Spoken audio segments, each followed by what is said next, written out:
Bonjour, j'habite en Italie, j'ai des contacts avec d'autres pays, avec des étrangers en Italie qui me demandent quoi faire pour affronter l'urgence Covid-19. J'utilise donc la chaîne que je partage avec l'association que j'ai créée il y a des années. Nous aidons les personnes et les animaux qui ont perdu et les photos que vous voyez concernent certains d'entre eux que nous recherchons encore ici. Pour essayer de donner des conseils utiles que je vous prie de partager à votre tour. Covid-19 est une grippe très agressive, mais si elle est gérée de manière informée, il est possible de contenir la contagion et le nombre de décès. Cependant, des mesures sévères sont nécessaires car nous sommes nombreux et malheureusement, nous ne sommes pas tous assez sages pour suivre immédiatement les règles. Il ne sert à rien de croire que vous êtes plus fort ou même immunisé ou que vous êtes trop jeune pour rester fermé à la maison pendant cette période. Rester à la maison est le meilleur moyen de ne pas tomber malade et de ne pas rendre malades nos chers, en particulier nos grands-parents. Si beaucoup d'entre nous tombent malades, il n'y aura pas assez de place à l'hôpital pour nous guérir tous, pour sauver la vie de tous. Le virus se transmet de nombreuses manières banales, tout d'abord par la respiration. Les personnes de plus de 60 ans sont particulièrement à risque, mais les jeunes sont également touchés et la mort survient suite à des complications pulmonaires causées par le virus. Il a lieu d'avoir peur, mais pas de panique. La peur doit nous faire réfléchir, jamais de panique. Il faut respecter les distances de sécurité entre les personnes, mais ne pas se détacher. Au moins 1 mètre, mieux 2 mètres. Faire des achats sages, ne pas se fournir inconsciemment pour le prochain 24 mois. Ne stockez pas de nourriture à la maison, car il y en a assez pour tout le monde. Mais si vous voulez faire un peu plus de shopping, pensez à réapprovisionner le garde-manger en denrées non périssables.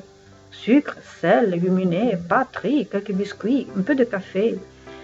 Vérifiez votre pharmacie à domicile, même si les antibiotiques ne combattent pas le virus, de façon que si vous devriez tomber malade pour des autres raisons, vous n'avez pas à vous précipiter pour acheter des médicaments. Si vous ne trouvez pas les masques, ne devenez pas fou, mais n'oubliez pas de garder une distance de sécurité avec les autres et de vous laver les mains. Si cette règle ont pu sembler excessive jusqu'il y a quelques mois, elles ne le sont plus maintenant. Heureusement, notre gouvernement fait tout ce qui est nécessaire pour protéger la population en utilisant également la police pour limiter les mouvements incontrôlés des personnes qui n'ont pas encore compris la gravité de la situation et pour garantir à tous de pouvoir s'approvisionner. Les médecins et les infirmières sont tous en premier rang. Les citoyens consciencieux s'entraident, restent en contact par le téléphone, l'Internet, se servent avec prudence en distance de sécurité. Tous les événements impliquant de nombreuses personnes sont évités. Foires, expositions, conférences ont été reportées à une date ultérieure. Les écoles et les universités ont été fermées, maintenant aussi les restaurants, les cinémas et les bars. Les tribunaux ne fonctionnent que dans certains cas. Les chanteurs italiens les plus célèbres expliquent en particulier aux jeunes l'importance de rester à la maison. Cela semble être vraiment un paradoxe, mais la meilleure façon d'éviter le pire est la plus simple.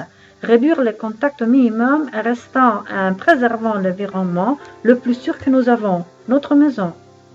Pour cette raison, nous sommes autorisés à nous déplacer exclusivement pour aller travailler, pour des raisons de santé ou pour des raisons de grande urgence. D'autres conseils, pas moins importants.